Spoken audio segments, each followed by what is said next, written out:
ఏపీలోని పోలవరం ప్రాజెక్టులో 45.72 మీటర్ల మేర నీటి నిల్వ చేస్తే తద్వారా తెలంగాణ భూభాగంలో ఏర్పడే ముంపుపై అధ్యయనం చేసేందుకు పోలవరం ప్రాజెక్టు అథారిటీ, కేంద్ర జల వనరుల సంఘం అధికారులు ఇవాళ రేపు రాష్ట్రంలో పర్యటించనున్నారు.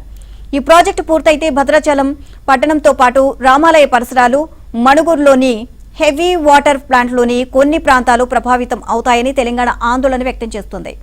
ఇప్పటికే 951 ఎకరాలు ముంపునకు గురవుతాయని గుర్తించారు. జాతీయ హరిత ట్రిబ్యునల్ ఆదేశాల మేరకు కిన్నెరసాని, ముర్రేడు వాగులపై సర్వే పూర్తయింది.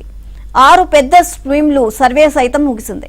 కాగా ముంపు ప్రభావిత ప్రాంతాల విషయంపై ఇవాళ రేపు భద్రాచలం, మణుగూరులో జరిగే క్షేత్రస్థాయి అధ్యయనంలో చర్చించనున్నారు.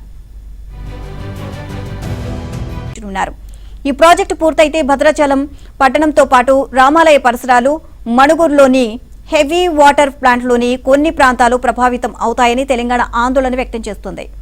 ఇప్పటికే 951 ఎకరాలు ముంపునకు గురవుతాయని గుర్తించారు. జాతీయ హరిత ట్రిబ్యునల్ ఆదేశాల మేరకు కిన్నెరసాని, ముర్రేడు వాగులపై సర్వే పూర్తయింది. 6 పెద్ద స్ట్రీమ్లు సర్వే సైతం ముగిసింది. కాగా ముంపు ప్రభావిత ప్రాంతాల విషయంపై ఇవాళ రేపు భద్రాచలం, మణుగూరులో జరిగే క్షేత్రస్థాయి అధ్యయనంలో చర్చించనున్నారు.